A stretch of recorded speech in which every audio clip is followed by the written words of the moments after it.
இப்போ நம்ம என்ன கோவில் பார்க்க போகிறோன்னா, காஞ்சிபுரம் மாவட்டத்தில் இருக்க உலகளந்த பெருமாள் கோவில் தான் பார்க்க போகிறோம். இந்த கோவிலோட சிறப்பு என்னன்னா, பெருமாள் வந்து 3 அடியில் இந்த உலகத்தையே அளந்திருப்பார். அதுதான் இந்த கோவிலுடைய சிறப்பு. இந்த கோவில் வந்து 108 திவ்ய தேசங்களில் ஒரு கோவில் அது. இது வந்து சாதாரண கோவில் கிடையாது. பெருமாள் வந்து வாமன அவதாரம் எடுத்து ஒரு அசுரரை வந்து அழிச்சிருப்பார். அதுதான் இந்த கோவிலோட சிறப்பு. தச அவதாரங்களில் ஒரு அவதாரமான வாமன அவதாரம். இந்த கோவிலுக்கு போனால் அகங்காரம் நீங்கி பணிவு வரும்னு சொல்லிட்டும் பக்தர்கள் நம்புகிறாங்க. இந்த கோவிலோட வரலாறு என்னன்னு சொல்லிட்டு பார்க்கலாமா? மகாபலி அப்படின்ற ஒரு அசுர மன்னர் வந்து இருந்தார். அந்த மன்னர் வந்து வீரத்துலேயும் தானத்துலேயும் ரொம்ப சிறந்தவராக இருப்பார். யார் வந்து இது பண்ணாலுமே தானம் கேட்டாலுமே அவர் தானம் கொடுத்துருவார். போர்லேயும் வீரத்துலேயும் அவர் அடிச்சுக்க ஆளே இல்லை. அந்த மாதிரி அவர் வந்து நல்லா ஆட்சி பண்ணிகிட்டு இருந்தார். அவரோட ஆட்சியில் வந்து மக்கள்லாம் வந்து ரொம்ப வந்து மகிழ்ச்சியாக இருந்தாங்க.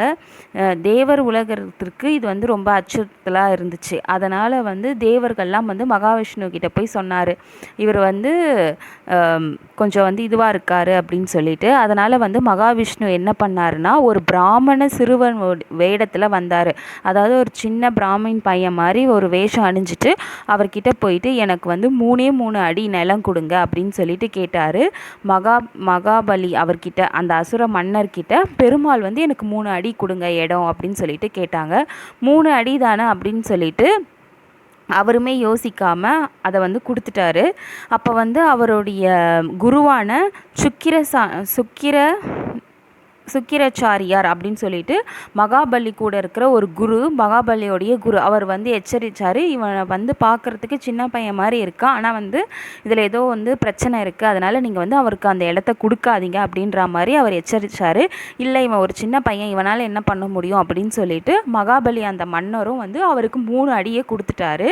3 அடி கொடுத்த உடனே, அந்த நிமிஷமே அவர் வாக்கு கொடுத்த உடனே, அவர் கொடுத்த வாக்கை வந்து அவர் 3 அடி ஃபஸ்ட்டு கொடுத்துட்டாரு. அதுக்கப்புறம் தான் இவர் எச்சரித்தார். சரி, கொடுத்த வாக்கை என்னால் மீற முடியாது, நீங்களே அந்த 3 அடியை வச்சுக்கோங்கன்னு அந்த பையன்கிட்ட சொல்லியாச்சு.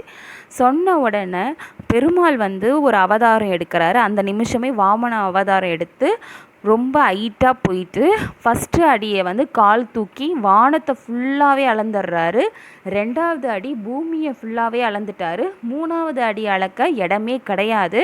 இப்போ என்ன பண்ணுவேன் அப்படின்னு கேட்கும்போது, அந்த மகாபலி அந்த அசுரர் வந்து தலை வந்து குனிஞ்சி மண்டி போட்டு கீழே குனிகிறாரு. அவருடைய தலையில் வந்து பெருமாள் வந்து காலை வச்சு அவருக்கு மோட்சம் கொடுத்து மண் உலகத்துக்கே அனுப்பிடுறாரு. அப்படி தான் 3 அடியை வந்து பெருமாள் வந்து அளந்தார். இந்த பெருமாள் வந்து நீங்கள் உள்ளே போனீங்கன்னா 35 அடி உயரத்தில் இருப்பார். சில இடத்துல வந்து பெருமாள் வந்து சைனவ கோலத்தில் இருப்பார், ஆனால் வந்து 35 அடி நின்ற கோலத்தில் இருக்கார்.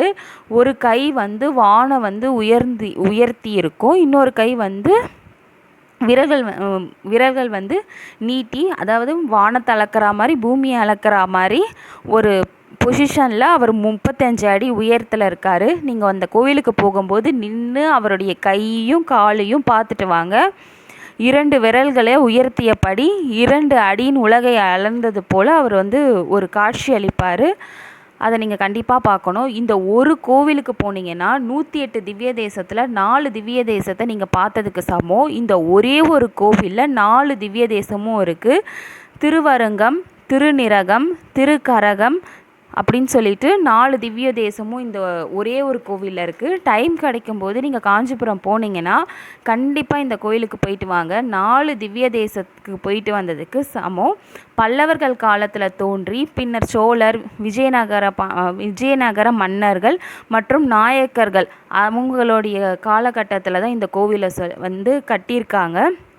இந்த கோவிலுக்கு போயிட்டு வந்தால் அகந்தை நீக்கி பணிவாக இருப்போம் அப்படின்னும், தொழில் முன்னேற்றம் நடக்கணும், குழந்தைகளுடைய கல்வி வளர்ச்சிக்கும் மன நிம்மதியும் கிடைக்கும்னு சொல்லிட்டு சொல்கிறாங்க. இதுக்கெல்லாம் இந்த கோவிலுக்கு போயிட்டு நீங்கள் வேண்டிட்டு வரலாம். இந்த கோவிலுக்கு வெளியில் தான் ஒரு குளம் இருக்குது. கோவிலுக்கு உள்ள குளம் கிடையாது, கோவிலுக்கு வெளியில் இருக்குது. நீங்கள் சாமியை பார்த்துட்டு வெளியில் வந்தீங்கன்னா ஒரு குளம் இருக்கும். குளத்தில் இப்போ நாங்கள் போன டைமில் தண்ணி இல்லை. உள்ளே வந்து ஃபஸ்ட்டு ஸ்ட்ரைட்டாக போகணுன்னா கொடிமரத்துலேருந்து நீங்கள் உள்ளே போனீங்கன்னா நின்ற கோலத்தில் 35 அடியில் ஒரு பெருமாள் இருப்பாங்க. அவங்களுக்கு கீழேயே வந்து உற்சவ பெருமாளும் அவங்களுடைய ஒய்ஃப் வந்து இருப்பாங்க. அந்த சிலையெல்லாம் நீங்கள் பார்த்துட்டு உள்ளுக்குள்ளேயே ஒரு சுற்றுற மாதிரி இருக்கும். நீங்கள் உள்ளேயும் போய் சுற்றிட்டு அதுக்கப்புறம் வெளியில் வந்தீங்கன்னா 4 சொன்னேன்ல 4 திவ்ய தேசத்துக்கு போனதுக்குன்னு உள்ளே போயிட்டு வந்தால் அது ஒரு திவ்ய தேசம், வெளியில் வந்தோடனே ஒரு பெருமாள் இருப்பாங்க, அது இன்னொரு திவ்ய தேசம். அதை சுற்றி நீங்கள் வரும்போது இந்த சைடு ரைட் சைடில் மீதி 3 கோவிலுமே தனித்தனி கோபுரமாக அமைஞ்சிருக்கும். நீங்கள் 3த்தையும் நின்று நிதானமாக இருந்து பார்த்துட்டு வரலாம். போகும்போது வெளியில் துளசி மாலைலாம் இருக்குது, நீங்கள் வாங்கிட்டு உள்ளே போயிட்டு சாமியை பார்த்துட்டு வரலாம். இந்த சைடு லெஃப்ட் சைடில் கார்டன் இருக்கும். மோஸ்ட்லி எல்லா பெருமாள் கோவில்லையுமே அழகான ஒரு தோட்டம் இருக்கும். அதில் வந்து நிறைய பூக்கள் எல்லாமே இருந்துச்சு. டைம் கிடைக்கும்போது இல்லை காஞ்சிபுரம் போகிற வேலை உங்களுக்கு இருந்தால் நீங்கள் அந்த கோவிலுக்கு போய் பார்த்துட்டு வாங்க. இன்னும் இது மாதிரி காஞ்சிபுரம் கோவில் இல்லை எல்லா கோவிலை பற்றியுமே வீடியோஸ் போட்டுட்ருக்கேன். டைம் கிடச்சா செக் பண்ணி பாருங்கள் சேனலில் போயிட்டு. என்னுடைய வீடியோஸ் பிடிச்சிருந்தா சப்ஸ்கிரைப் பண்ணுங்கள். உங்களுக்கு இந்த மாதிரி எல்லா வீடியோஸும் போடுறேன். தேங்க்ஸ் ஃபார் வாட்சிங்.